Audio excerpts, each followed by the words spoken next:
Alam manusia terbagi menjadi 9 tingkat.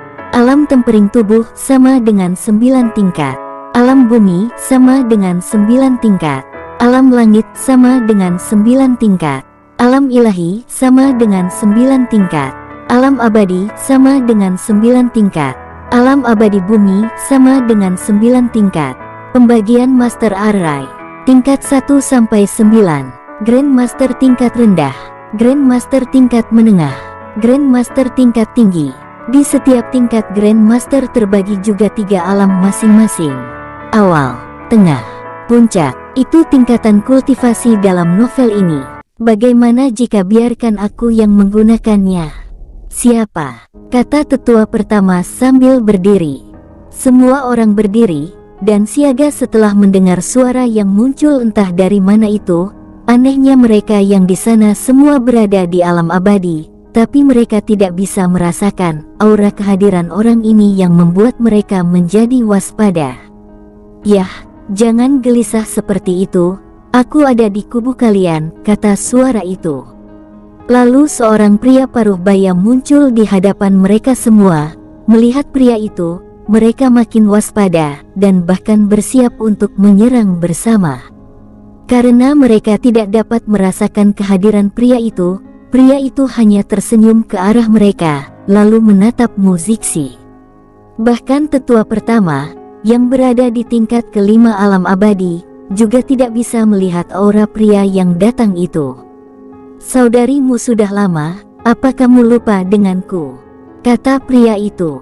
Lalu Muziksi kaget, karena pria ini mengenal dia. Lalu dia menatap dengan serius wajah itu. Setelah cukup lama menatap, akhirnya Muziksi tahu siapa pria itu. Salam tetua ketujuh, aku tidak menyangka Anda juga akan berada di sini, kata Muziksi. Oh, Anda mengingat saya ternyata, balas tetua ketujuh. Tentu saja aku tidak akan lupa, Anda adalah tetua ketujuh dari Sekte Langit, dari 10 tetua tertinggi di Sekte Langit Anda. Termasuk yang terkuat dikenal sebagai Raja Pedang Kilat, jelas Muziksi. Itu hanya julukan, balas tetua ketujuh. Mereka semua kaget mendengar pembicaraan dari tetua pertama Sekte Es tadi. Mereka tak menyangka salah satu tetua besar Sekte Langit berada di sini. Bukankah berarti Sekte Langit sudah mengetahui rencana Yimo itu, pikir mereka bersama. Baiklah, maaf secara mendadak tadi muncul. Namaku Ding Xiaohu, aku adalah tetua ketujuh Sekte Langit, jelas Ding Xiaohu memperkenalkan dirinya. Salam tetua ketujuh, mereka semua memberi hormat kepada Ding Xiaohu, karena mereka tahu pria ini pernah dijuluki sebagai Raja Pedang Kilat, karena teknik pedangnya yang sangat kuat dan cepat seperti kilat. Jangan terlalu sopan, aku di sini juga diperintahkan oleh Sekte Masterku, untuk membantu kalian. Setelah mendengar kerusuhan di kota kerajaan Wu, yang diserang oleh sekelompok Yimo, jawab Ding Xiaohu. Kami semua berterima kasih, atas bantuan Master Sekte Langit, terhadap benua timur, balas para raja-raja, dan Master Sekte tingkat 1.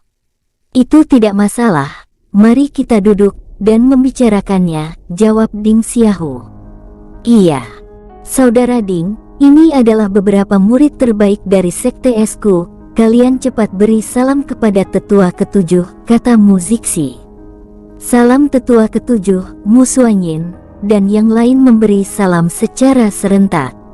Tidak perlu sopan, sungguh murid yang luar biasa, terlebih lagi ada yang telah mencapai alam ilahi, pantas menjadi murid Master Sekte Es, jelas Ding Xiaohu dengan tersenyum. Terima kasih tetua, balas Mu Suanyin. Tidak masalah, anggap saja sesama keluarga. Mari duduk, kata Ding Xiaohu berkata misterius.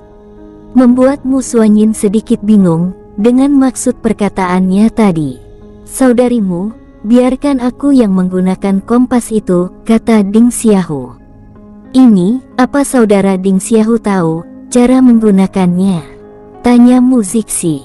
Ia mengerti sedikit, karena kami memiliki alat seperti itu di sekte, walau kelihatannya orang yang membuatnya lebih jenius dan canggih daripada kami, jelas Ding Xiaohu sambil berpura-pura mengerutkan keningnya. Seperti yang diharapkan sebagai sekte super yang misterius, jawab mereka dalam hati.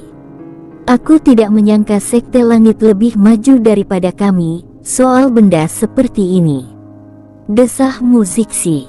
Tidak, itu hanya benda lama, dan hanya leluhur tertinggi yang bisa memakainya di sekte, karena ada satu, jelas Ding Xiaohu membuat alasan. Sebenarnya dia juga punya, tapi tidak baik memberitahu mereka karena takut identitas Lin Tian ketahuan. Baiklah, semuanya kami serahkan kepada saudara Ding, jelas Muziksi sambil memberikan kompas itu pada dia. Yakin? Lalu Ding Xiaohu menjawab dengan serius. Setelah mengambil kompas itu, dia memasukkan kinya ke dalam kompas, dan sebuah gambar seperti peta muncul di hadapan mereka. Lalu ada tanda-tanda merah dan hijau di sana, membuat mereka semua menjadi bingung, apa maksud dari semua itu. Aku tidak menyangka banyak yang bersembunyi di antara murid-murid di sini, jelas Ding Xiaohu dengan sedikit marah. Ini, yang lain juga sangat mengejutkan, mereka tidak menyangka begitu banyak Yimo di sini. Apa yang harus kita lakukan tetua ketujuh? Tanya Muziksi. Tentu saja bunuh, senyum Ding Xiaohu. Iya, semua orang membagi dan berkomunikasi, coba bunuh mereka dengan sekali serang, jelas Muziksi.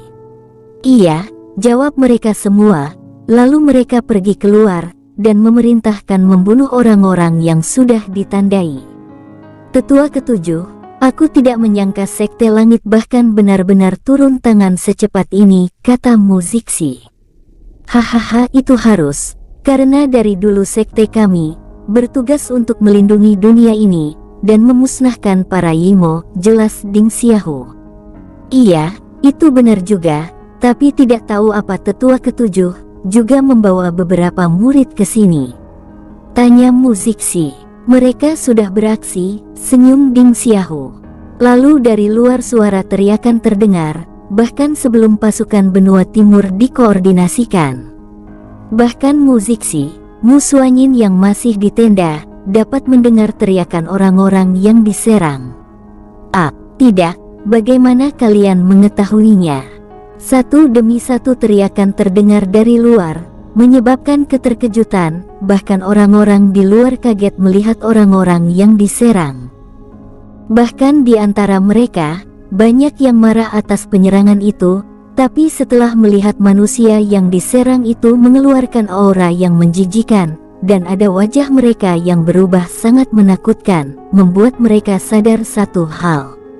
Para penyerang itu membunuh para Yimo yang bersembunyi di antara mereka. Saat mereka melihat itu, semua orang langsung membantu penyerangan itu, dan banyak yang bertanya, yang mana lagi yang menyamar, dan mana yang harus dibunuh. Tentu penyerang itu memberitahu mereka, dan akhirnya banyak manusia di sana yang menyerang orang-orang yang sudah ditandai untuk diserang. Setelah keluar melihat hal itu, 3 sekte, 3 kerajaan, Muziksi, Musuanyin, dan yang lain merasa tercengang. Lalu mereka melihat ke arah tetua ketujuh yang masih tersenyum tenang sejak beliau muncul.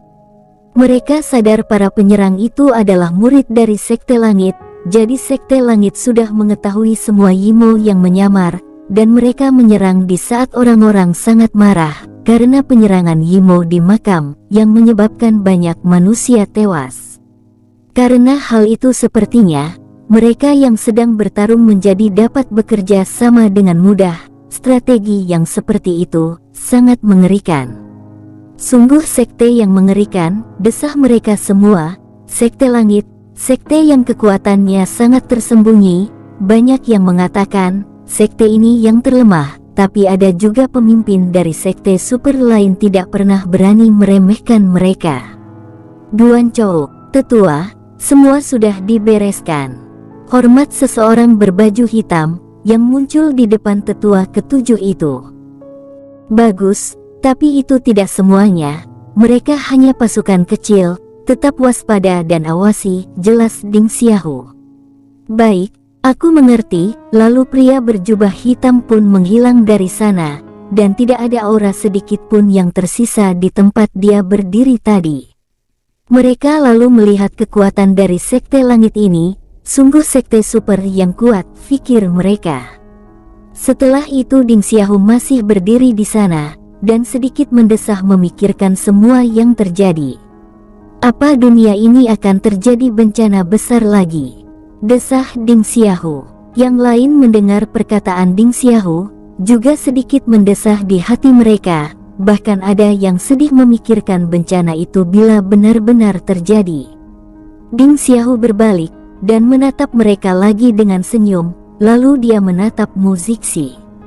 Saudarimu, sepertinya kamu telah mau ke alam abadi tingkat kelima, memang luar biasa, kata Ding Xiaohu dengan senyum.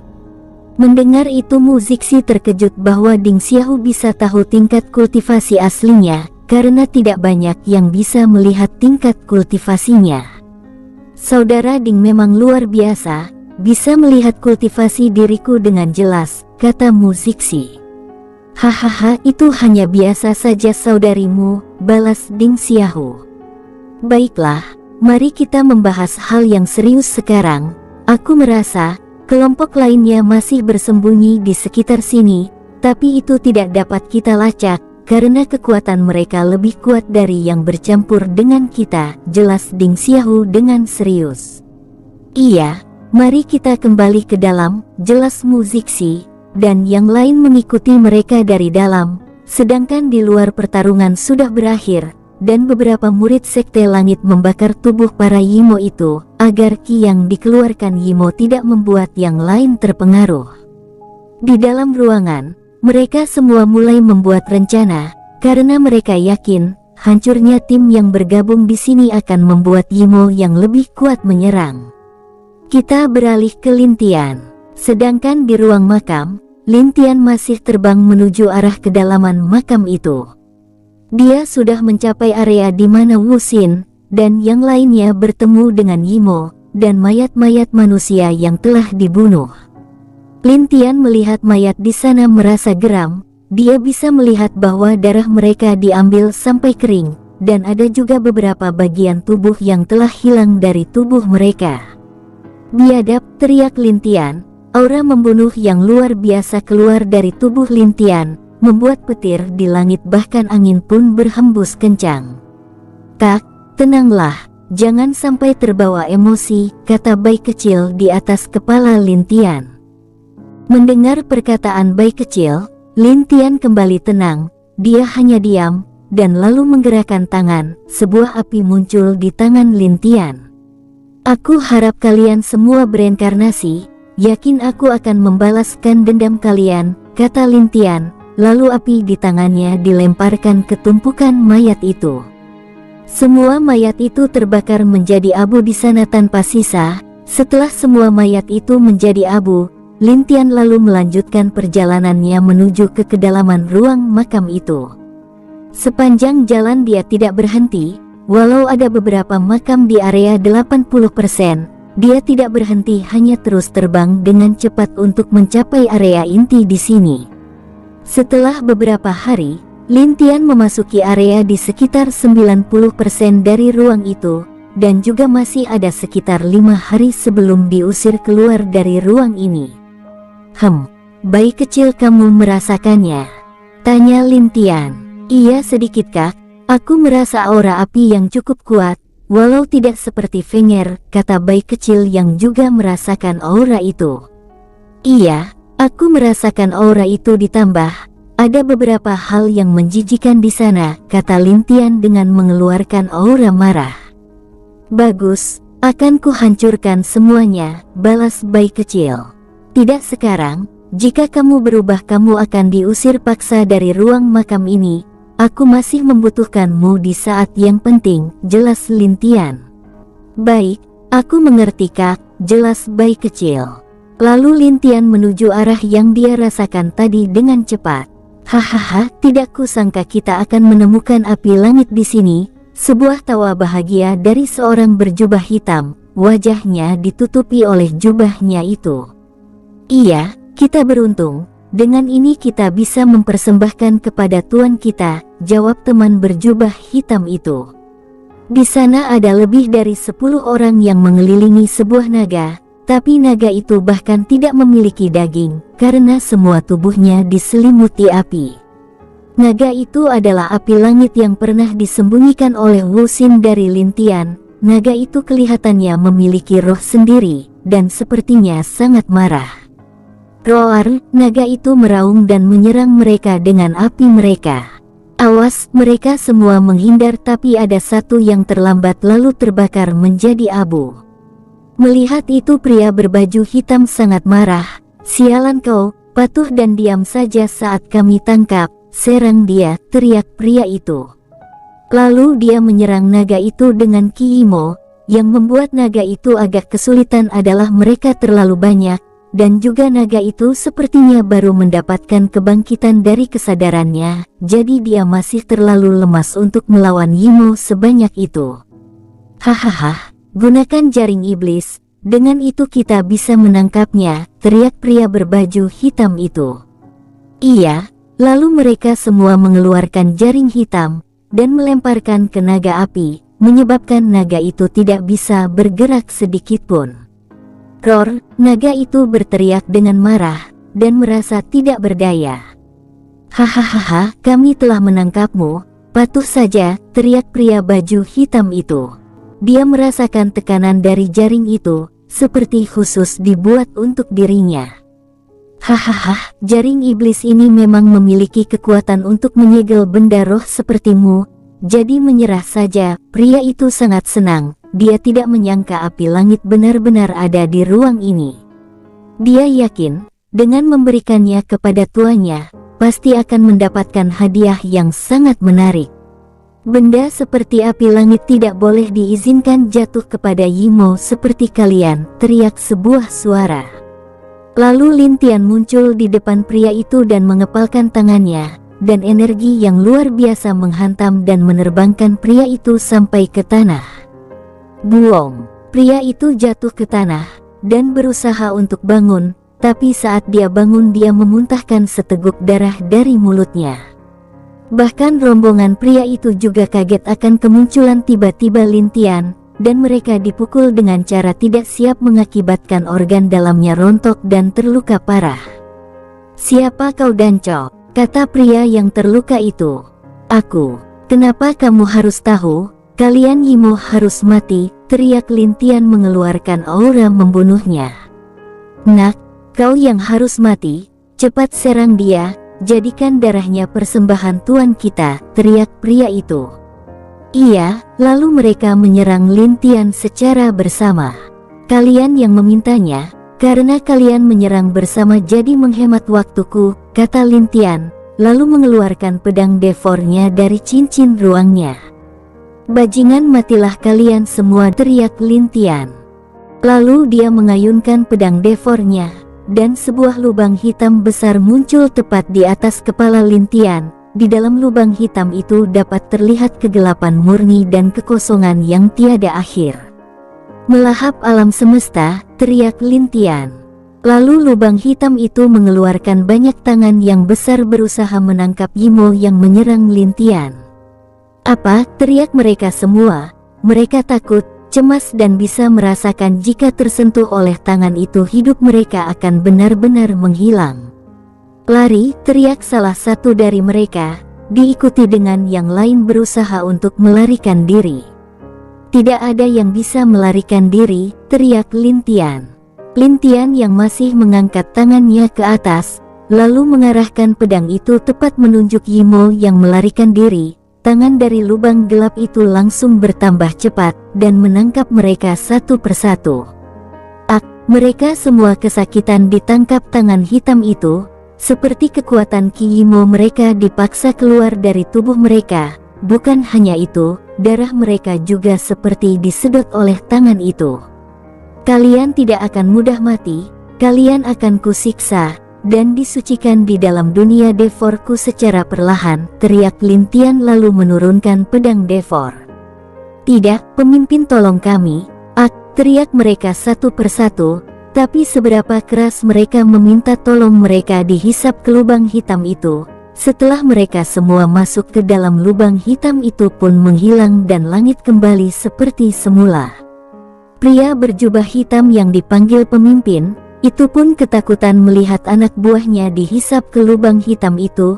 Dia bisa merasakan bahwa tangan itu saja cukup untuk membunuh mereka dengan mudah, tapi pemuda ini tidak ingin membunuh mereka tapi menyiksa mereka perlahan-lahan. Lin Tian melihat ke bawah, dia turun dari langit sambil berjalan menuju pria itu. Melihat Lin Tian berjalan kepadanya, membuat pria itu ketakutan. Dia sangat takut sampai-sampai ingin mencoba melarikan diri. Tapi dia sudah cukup terluka. Jadi saat Lin Tian melihat dia akan kabur, Lin Tian pun muncul di depan pria itu. "Jangan bunuh aku mohon," kata pria itu. "Kenapa kamu memohon ampun? Bukankah kalian juga kejam terhadap manusia? Kenapa tiba-tiba kamu takut mati?" Kata Lin Tian mengerutkan keningnya. Aku, pria itu tergagap saat berbicara membuat Lin Tian sedikit aneh. Lalu Lin Tian membuka jubah pria itu. Di saat Lin Tian membuka jubah pria itu, Lin Tian kaget karena orang yang dia lihat adalah pemuda yang pernah membuat keributan dengan dia di kedai. Waku Lin Tian kesal dengan sikap Wu Xin dan para wanita sekees itu. "Kamu?" Lin Tian kaget. "Tuan, maafkan aku, tolong lepaskan aku hanya diperintahkan oleh seseorang tuan," jawab pemuda itu. Lin Tian masih kaget, dan juga menatap pemuda itu dengan mata yang tajam. Setelah beberapa saat Lin Tian tenang. "Katakan semua yang kamu tahu, jika bagus aku akan melepasmu," kata Lin Tian. Iya, jawab pemuda itu. Lalu dia menceritakan siapa yang memerintahkan dia ke sini. Dia memang berasal dari Sekte Ular, tapi di Sekte Ular, Master Sekte Ular tidak mengetahui ada beberapa musuh yang menjadi mata-mata di sektenya. Orang yang menyuruh pemuda ini adalah Elder Agung Sekte Ular itu sendiri. Dia bukan Elder Agung sebenarnya, tapi dia adalah seseorang yang sudah dikendalikan oleh orang yang dipanggil Master itu. Siapa sebenarnya Master itu? Mereka semua tidak ada yang tahu. Sejak itu Elder Agung mulai merencanakan cara untuk mengambil alih posisi Master Sekte Ular, tapi itu gagal, karena dia berpikir kalau dia mengambil alih posisi akan membuat orang lain curiga tentang jati dirinya. Jadi dia membuat beberapa murid yang jenius untuk mengikutinya, dan dia juga memberikan kekuatan secara instan kepada mereka, membuat orang yang mengikuti Elder Agung menjadi lebih kuat dari murid Sekte Ular lainnya. Termasuk dia juga. Dia sudah menjadi Yimo, dan bahkan entah kenapa dia sangat menyukai daging manusia. Akhirnya ada beberapa saudara yang ikut bersama dia. Waktu bertemu Lin Tian, dibunuh olehnya juga. Lalu soal dia kenapa di sini, dia diperintahkan agar membunuh manusia yang masuk ke sini lalu mengambil darahnya dan menjadikan mereka tumbal untuk tuan itu. Dia disegel di pusat ruang ini, jadi untuk membukanya membutuhkan banyak darah manusia. Tapi sejak semua manusia keluar dari dunia makam ini, menyebabkan rencana mereka telah gagal, jadi sebagian dari mereka tinggal di sini, lalu sebagian lagi sudah berada di pusat segel itu. Lalu di luar sana apakah masih ada anak buah dari Mastermu? Tanya Lin Tian. Iya, masih, aku tidak tahu berapa banyak tapi memang mereka berencana untuk membantu tuan pergi dari sini, jawab pemuda itu. Bagus. Elder Agung Sekte Ular benar-benar harus mati, dan juga soal segel itu, aku akan menghancurkan mereka, teriak Lin Tian dengan penuh amarah. Tuan lepaskan aku telah mengatakan semuanya, jawab pemuda itu. Aku lupa. Pergilah, kata Lin Tian. Terima kasih, jawab pemuda itu, tapi di dalam hatinya dia berkata, dasar bodoh, di saat aku bebas dan bertemu dengan yang lain aku akan membunuhmu. Lalu pemuda itu berbalik bersiap untuk pergi, tapi dari belakang Lin Tian tersenyum melihat pemuda itu. Tanpa sepatah kata pun bayi kecil yang diam di atas kepala Lin Tian langsung menyerang dengan tangan kucingnya. Tangan kucingnya itu berubah besar seukuran tangan manusia, tapi berbentuk seperti tangan harimau. Dengan serangan mendadak bayi kecil itu, pemuda itu tidak dapat menghindar sehingga serangan bayi kecil menembus ke jantungnya sampai ke dada depan. "Kak, kamu berbohong," kata pemuda itu. "Aku tidak berbohong, aku mengatakan kalau aku melepaskanmu, tapi tidak pernah mengatakan bahwa kucingku akan melepaskanmu," jawab Lin Tian sambil tersenyum. "Benar kata kakakku, dia melepaskanmu tapi tidak denganku," kata bayi kecil yang membuat pemuda itu kaget karena tidak percaya. Dia tidak percaya bahwa dia akan mati di tangan seekor kucing, yang bahkan dia tidak tahu makhluk apa kucing itu sesungguhnya. Pemuda itu memuntahkan darah hitam. "Kamu menghilang saja dari dunia ini," kata bayi kecil. Lalu tubuh pemuda itu pun berangsur-angsur melemah, dan matanya pun sudah kehilangan cahaya. Dan pada akhirnya, tubuhnya jatuh ke tanah tak bernyawa. Bayi kecil yang melihat itu tidak kasihan sedikit pun, hanya mendengus dan kembali ke kepala Lin Tian, dan mengambil posisi tidur. Lin Tian hanya membakar mayat itu dengan apinya, lalu menatap api langit yang masih terkurung di dalam jaring tadi. "Apa kamu ingin bebas?" tanya Lin Tian. Naga api itu mengangguk, dia tidak berani melawan pemuda ini, karena dia bisa merasakan kekuatan yang menakutkan di tubuhnya, dan apalagi kucing di kepalanya itu.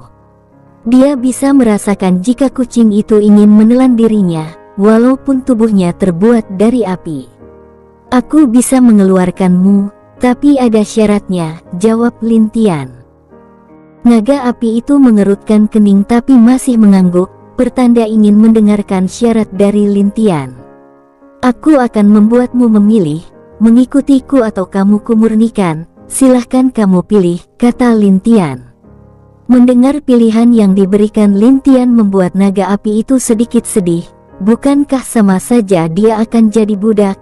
Dia sudah hidup jutaan tahun, dan baru saja mendapatkan akal ilahinya. Dia juga berharap suatu saat nanti bisa memiliki tubuh, dan tak selalu berwujud naga api. "Kamu boleh memilih. Jika kamu mengikutiku, yakinlah aku tidak akan mengecewakanmu. Tapi jika kamu ingin dimurnikan, aku pastikan itu tidak akan menyakitkan bagimu," jelas Lin Tian. Pada akhirnya naga api menyerah, dan setuju untuk mengikuti Lin Tian. Lin Tian senang dengan naga api yang mengikutinya, membuat dia mendapatkan hadiah yang luar biasa. "Yakinlah aku juga akan membantumu memiliki tubuh asli," kata Lin Tian serius. Mendengar perkataan Lin Tian, naga api senang bergembira ria, dan berterima kasih dengan cara mengelilingi tubuh Lin Tian. "Sudah, aku ingin menanyakan sesuatu. Jika di sini ada kamu, berarti ada pedang api di sini?" tanya Lin Tian. Naga itu mengangguk, sebagai bukti bahwa memang ada pedang api di sini. "Bisa kamu membawaku ke sana?" tanya Lin Tian. Naga itu berpikir sebentar, dan lalu mengangguk ke arah Lin Tian. "Baiklah, aku akan memasukkanmu ke dunia binatang. Itu sangat berguna padamu. Nanti temui wanita bernama Fenger di dalam, dan biarkan dia melatihmu. Tapi sebelum itu, kirimkan saja tempat pedang itu padaku menggunakan akal ilahimu," kata Lin Tian. Naga itu mengangguk dengan patuh, dan mengirimkan peta tempat pedang itu berada. Lin Tian yang melihat peta itu kaget, karena tempat pedang api itu berada di pusat ruang ini. Yang lebih parah lagi, pedang itu digunakan untuk menyegel seorang Yimo tingkat tuan. Yimo tingkat tuan setara dengan seorang di alam abadi, tapi berapa tingginya Yimo itu tergantung dari tingkatan yang nanti harus dilihat. "Baiklah, namamu api kecil," kata Lin Tian memberi nama ke naga api itu. Mendengar nama yang diberikan Lin Tian, api kecil mengangguk senang. Setelah itu, dengan cepat Lin Tian langsung memasukkan api kecil ke kalung binatang, dan dia pun terbang menuju area pusat ruang makam itu. Dalam perjalanan Lin Tian bertemu dengan beberapa Yimo. Dia membunuh mereka semua tanpa sisa. Dalam 2 hari ini tidak tahu berapa banyak Lin Tian membunuh Yimo di dalam ruang makam itu. Lin Tian yakin kenapa para Yimo itu bisa masuk, karena mungkin ada salah satu dari mereka yang mengetahui pintu selain dari pintu di 3 kerajaan. Di hari selanjutnya Lin Tian sampai di area pusat. Dia melihat banyak darah di sebuah altar di sana. Dia bisa melihat sebuah pedang berwarna merah seperti api tertancap di tengah altar itu. Dan bahkan Lin Tian melihat kekejaman beberapa Yimo di sana yang sedang membunuh beberapa orangnya untuk menjadi tumbal tuannya. Lin Tian bisa merasakan aura mereka masih berada di alam langit, yang memungkinkan Lin Tian yakin bahwa ruang ini tetap masih berfungsi menyegel kekuatan semua makhluk yang masuk di sini. Lin Tian tidak segera menyerang mereka, hanya melihat dan memahami situasi di sana dulu sebelum dia menyerang. Sepertinya pengorbanan darahnya hampir selesai. Mereka berkisar sekitar 40 orang lebih. Lin Tian mengerutkan kening. Baginya tidak masalah membunuh Yimo itu, tapi dia takut kalau nanti dia membunuh mereka di sini, akan melemahkan segel pedang itu. Kak, aku berpikir tidak masalah. Aku yakin kekuatan pedang itu cukup untuk menahan Tuan Yimo itu untuk sementara, jelas bayi kecil. Baiklah, kalau begitu lakukan saja, teriak Lin Tian. Lalu mengangkat pedangnya, dan menghilang dari tempat persembunyiannya tadi, dan muncul tepat di depan para Yimo yang ada di sana. "Siapa kamu?" teriak salah satu dari mereka. "Malaikat kematian kalian," kata Lin Tian, lalu menebas mereka semua dengan pedangnya. Beberapa yang berada tepat di depan tebasan Lin Tian langsung mati. Karena walaupun kejahatan di sini memiliki ilmu untuk menekannya, tapi tidak dengan kekuatan bela dirinya. "Serang dia, jangan biarkan manusia ini mengganggu kita," teriak mereka. Lalu semua di sana menyerang Lin Tian, tapi sayang Lin Tian sangat kuat, sampai-sampai dari 40 orang tadi, hanya tersisa 20-an. "Kalian mati saja, tebus dosa kalian," kata Lin Tian. "Rantai kegelapan," teriak Lin Tian. Lalu banyak rantai muncul di belakang Lin Tian, dan menyerang mereka semua. Rantai itu menembus dada mereka, membuat mereka tidak bisa lari.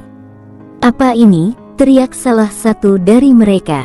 "Rantai kegelapan, kalian tidak akan bisa lepas darinya," jelas Lin Tian. "Dunia melahap terbukalah," kata Lin Tian. Lalu lubang hitam seperti waktu Lin Tian menggunakan untuk menelan pemuda dari sekte ular itu muncul di sini. "Kau akan dihancurkan oleh Tuan kami," teriak orang itu. Dia lalu menggunakan kekuatan penuhnya, lalu meledakkan diri menjadi banyak hujan darah. Darah orang itu pun menetes ke arah altar itu, membuat Lin Tian kaget dan masih tidak sadar. "Hahaha, sebentar lagi aku bebas," teriak suara di dalam. Tuan akan bebas, gunakan tubuh kita untuk membuka segel Tuan," teriak pemimpin mereka. Lalu satu persatu dari mereka yang diikat di rantai menghancurkan diri mereka, dan banyak darah yang masuk ke altar tersebut. Lin Tian yang masih tercengang dan tersadar, dia yakin bahwa Tuan Yimo ini akan bebas. Tanpa berpikir lalu Lin Tian pergi ke tengah altar tersebut, menarik pedang api itu dan langsung mundur agak jauh. "Hahaha, akhirnya aku bebas," teriak sebuah suara yang keluar dari dalam altar itu. Lalu dia melihat ke arah Lin Tian. "Nak, kamu membunuh pengikutku, aku akan membunuhmu untuk menjadi santapan pertamaku. Aku bisa merasakan dirimu cukup kuat, ayo jadilah santapanku," kata Tuan Yimo itu. "Jangan bercanda, walau kamu bebas, tapi kekuatanmu masih tetap di alam langit," kata Lin Tian tersenyum. "Hahaha, walaupun kekuatanku masih belum pulih, tapi aku bisa yakin untuk mengalahkanmu, Nak," kata Tuan Yimo itu. "Benarkah? Kalau begitu mari kita bertarung," teriak Lin Tian.